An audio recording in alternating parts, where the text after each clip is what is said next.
विनम्र अभिवादन करून ज्ञानदीप कलामंच ठाणे सविनय सादर करीत आहोत अल्याड गोष्टी पल्याड गोष्टी। लेखक राजेश राणे, दिग्दर्शक सई डिंगणकर, नेपथ्य महेश कदम, पार्श्वसंगीत अजय कोराटे, प्रकाश योजना प्रशांत सावंत, वेशभूषा चेतना राणे, रंगभूषा केदार ओटावडेकर, रंगमंच व्यवस्था जान्हवी जाधव। विशेष आभार समस्त पालकवर्ग। पात्र परिचय रिया मनवा पालकर, आई सर्वज्ञा जिरवती, आजी रम्या समट, माकड श्रीवेद राणे, वाघ आराध्य खर्चे, चिमणी देवश्री सुळे, ससा तेजस्वी पंडित, चेटकी स्वरा सहस्त्रबुद्धे, विदूषक स्माइली राजपूत, बेडूक शिवम सुळे, शास्त्रज्ञ जुई व्यापारी। सविनय सादर करीत आहोत अल्याड गोष्टी पल्याड गोष्टी।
रिया, शाळेला सुट्ट्या लागल्यात ना, काही ऐकू जायचं नाही त्या मुलीला.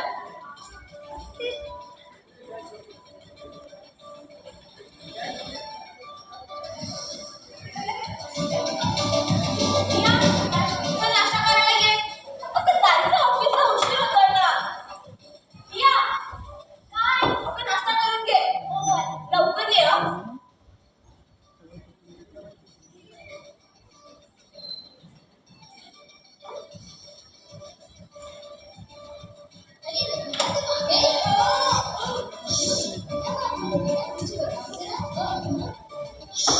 तुम्हें किस से को पता चल जाएगा कि मैं घर पर हूँ और फिर शिजुका मुझसे सच कुछ बहुत नाराज हो जाएगी। काय लावलं ते सकाळ सकाळी? नोबिता, रिया, ये हो ना अपना होमवर्क किए बिना घर से बाहर तुम्ही निकल आवाज कमी करा. आता आता ऐक, मी ऑफिसला निघतेय. सुट्टी आहे म्हणून दिवसभर फोन घेऊन बसू नकोस. आणि आठवतं ना बाबांनी काय सांगितलं ते टूरवरनं येईपर्यंत 2 तरी पुस्तकं वाचून झाली पाहिजेत. तर ती वाचणार का? हो वाचते, पण नंतर नंतर नाही हं, आजच वाचायची पुस्तकं. अगं तुला माहितीये ना, आत्ताच तर माझ्या शाळेचा अभ्यास, टेस्ट आणि मग करून ना खरंच थकली आहे गं. तुला माहितीये का किती अभ्यास होता मला. आई आई ऐक ना, आता मला माझी सुट्टी एन्जॉय करू दे ना गं. कर ना, खूप सुट्टी एन्जॉय कर. पण जर तुझ्या डोळ्यांना काही झालं ना तर मला सांग. अगं आई असं बरं, नाही. चल चल चल इकडे. त्या पुस्तकांकडे बघ. तो बाबांनी किती छान पुस्तकं आणली आहेत. तुला माहितीये का पुस्तकं वाचून किती मजा येते ते? मजा नाही, कंटाळा येतो. हे बघ, ते मला माहित नाही. तुला पुस्तकं वाचायचे म्हणजे वाचायचे. अगं आई मला थोडा वेळ तरी बघू दे गं मोबाईल. बरं ठीक आहे, मी निघते. Okay bye. बाय. ते दरवाजा नीट लावून घे आणि खाली जाऊ नकोस. हां. जेवण पण घे. आणि जर टीव्ही आणि फोन एकत्र बघू नकोस, बंद करतो टीव्ही. चल येते, नीट राहा. बाय. बाय.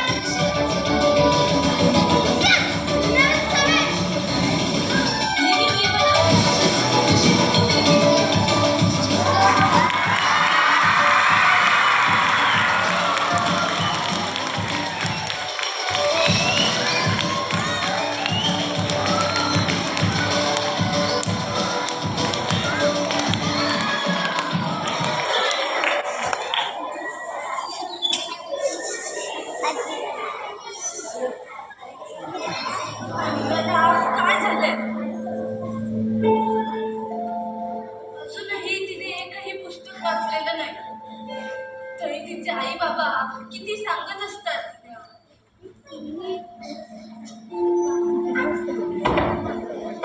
आजी आजी काय झालं? काही नाही रे. आजी आपण फक्त इथे पुस्तकाच्या पानामध्ये अडकून राहायचं का?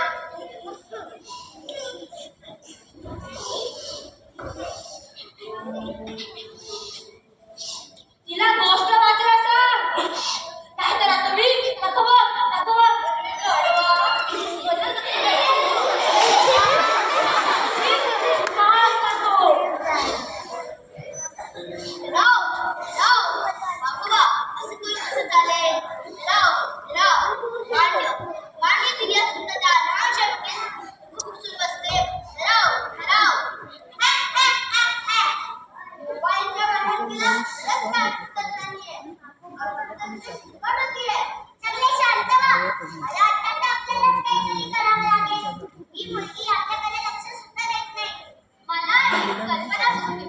आपण सगळे तिच्या स्वप्नात जाऊया. तिला वेगवेगळ्या पुस्तकांमधून फिरवूया. स्वप्नात काय, आपण खऱ्या आयुष्यातच तिच्यासमोर जाऊया. तेव्हाच तिला त्याला आपलं मत मिळेल.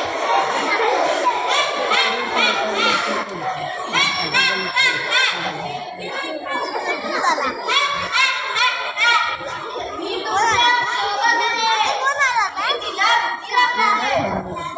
चुटकी.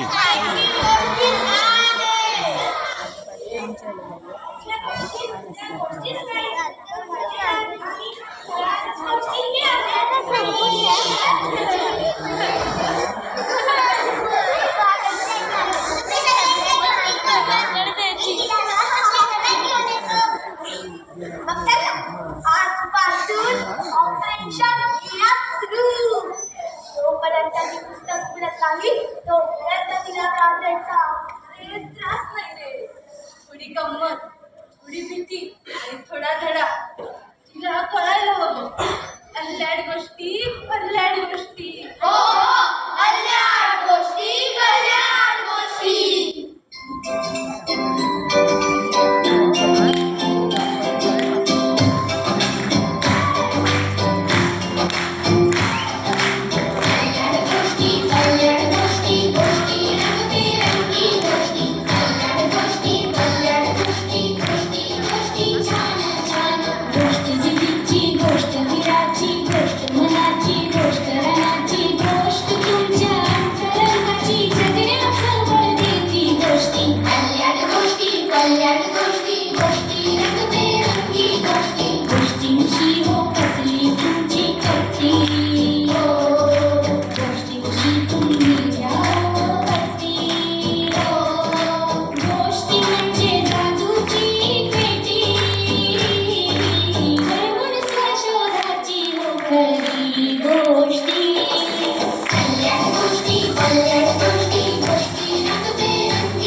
रिया, अगं पुस्तक वाच.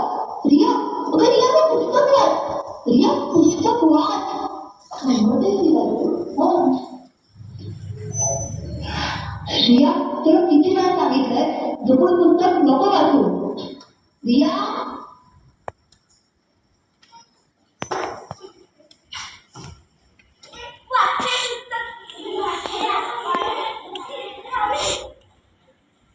या या. अरे वा, आज आमची या मोबाईलच्या बसलेली दिसतीये. कर कर कर.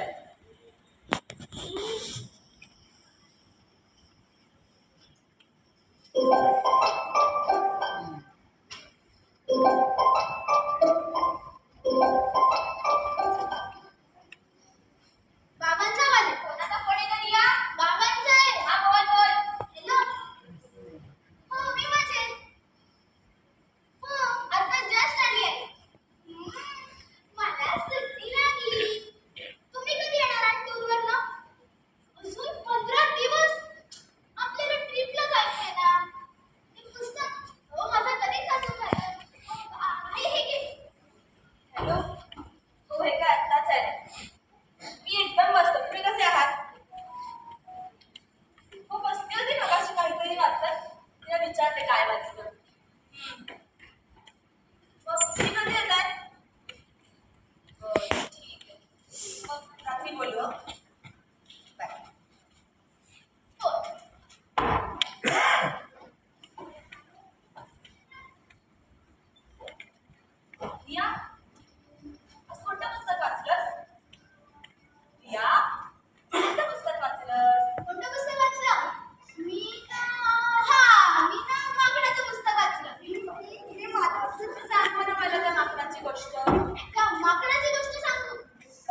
बस बेबे खाली बस. अशी होती ही गोष्ट. ताट बसा. छान सांगितलं तुझं.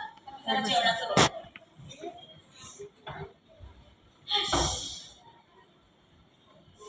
अरे वा.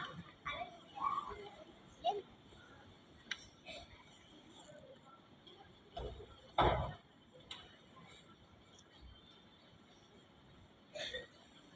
आई, बोल ना. कशी सांगितली मी गोष्ट? छान सांगितलीस गं. रिया अगं खाली खेळायला येतेस ना ये लवकर छान छान. वाचा इतका. समजते ती तुम्हाला. गेटच्या बाहेर जाऊन बसते, लवकर वेळेत ये. ओहो. बाय. बाय. त्याला सांग.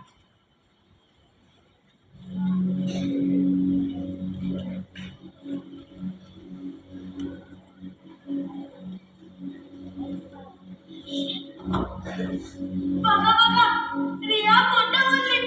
माझी खरी गोष्ट तिने वाचलीच नाही.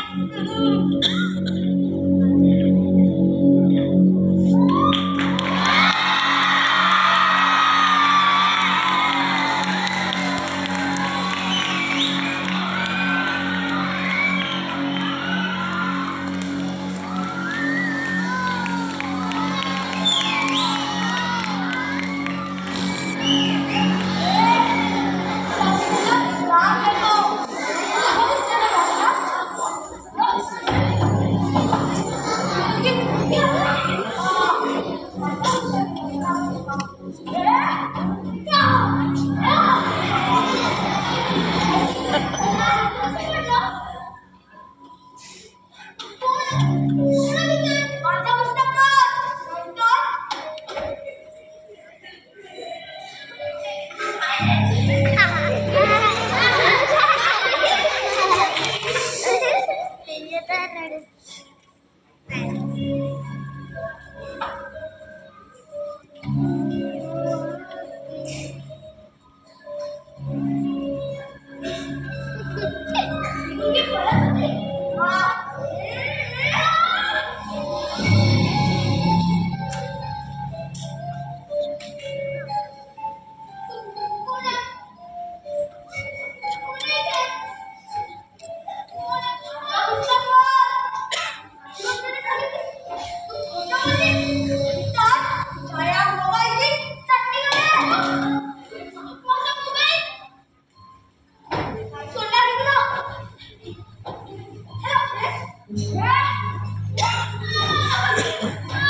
आजीचा काय आवाजच नाही.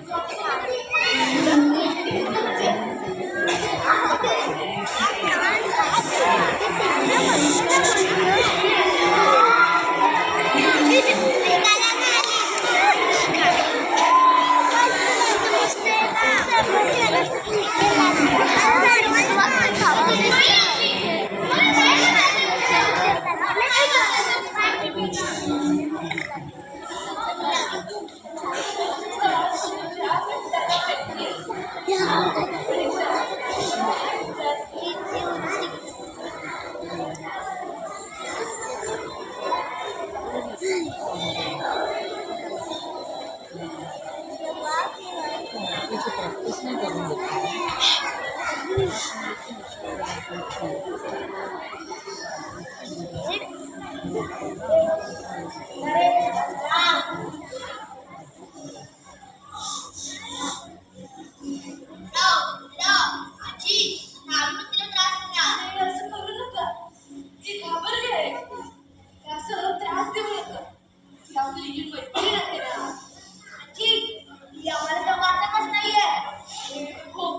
मला माहिती आहे, पण तिला असं घाबरवून काही उपयोग नाही. त्या वाचनाची आवड लावायला हवी.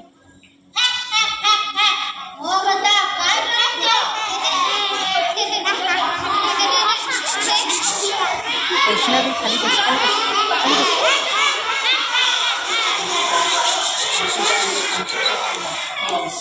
तिला वाचायला लागेल. आता मी तिला समजावते. ती आपल्या गोष्टी वाचणार. मी वचन देते. आजी बोलते म्हणून. आजी बोलते म्हणून. आजी बोलतेस म्हणून.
त्या दिवशी काय झालं होतं मला? मी अशी का वागत होते? असंख्य उड्या मारत होते? नाही, मला आता शांतता पाहिजे.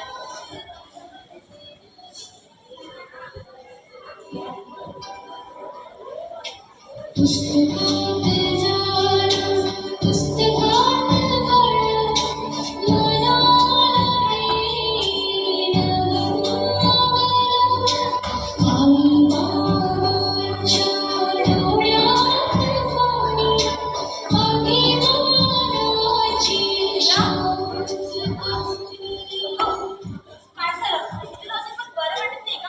मी काम करते असं कधी सांगलं तुझ्या बाजूला हं? नाही आहे, तुझं ऑफिसला. मी बरी आहे. अगं पण त्या दिवशी अगं त्या दिवशीचं तू विसर. मी बरी आहे. लोकं म्हणालेत ना मी बरी आहे.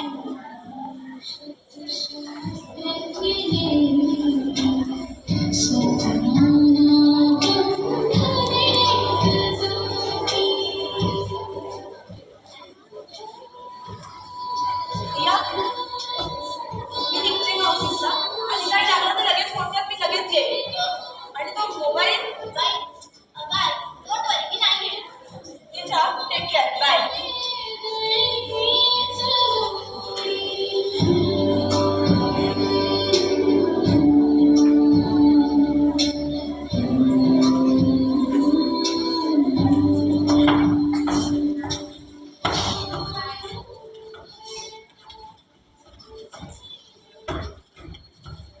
आधी माझं पुस्तक वाच. आधी माझं पुस्तक वाच. आधी माझं पुस्तक. अरे शांत व्हा रे तुम्ही. अरे शांत व्हा, ती वाचायला तयार झाली ना, पण तुम्हीच तिला घाबरवत आहात. आजी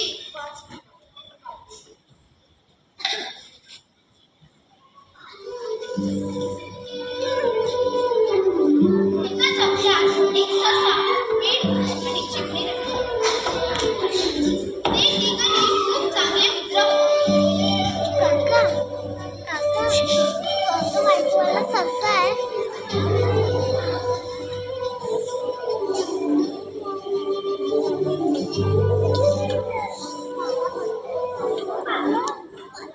पहिल्यांदा आलाय, पण पहिल्यांदा राव, तो सगळे वाचतो, तो शांत राहायला शिकतो. आणि विशेष म्हणजे तो मोठा स्वप्न पाहतो.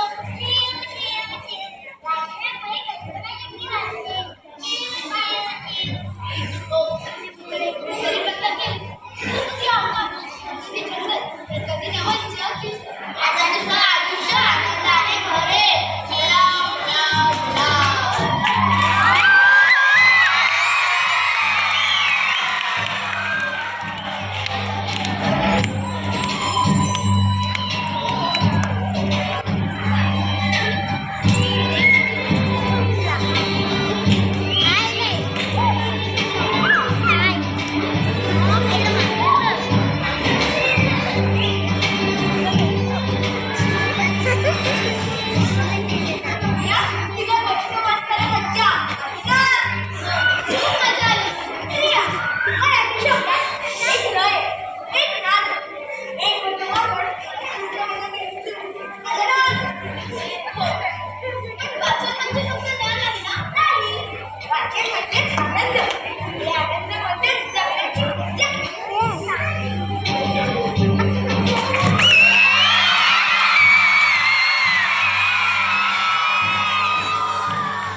माहिती होती.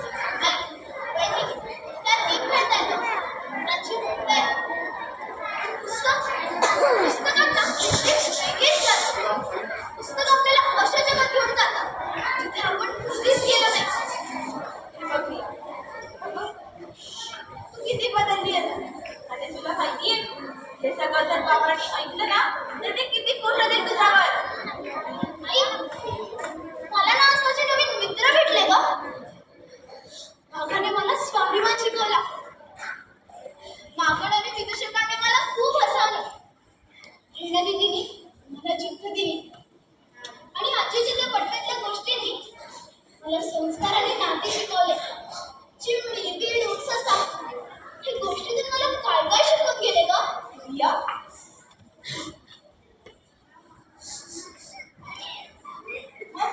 तुला तर मोबाईल नकोय. मोबाईल हवाय पण फक्त गरजेपुरता. आता मला दोघांचा बॅलन्स कळलाय.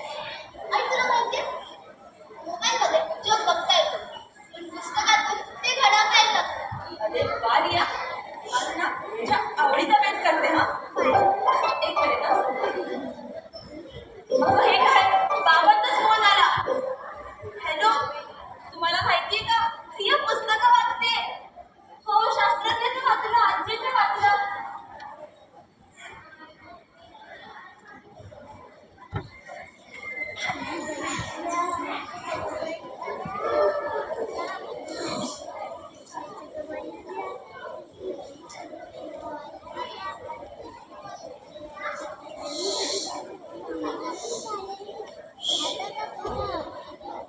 जी, बघितलंस ना रिया, हे फक्त पुस्तकं नाही तर हे तुझे मित्र आहेत.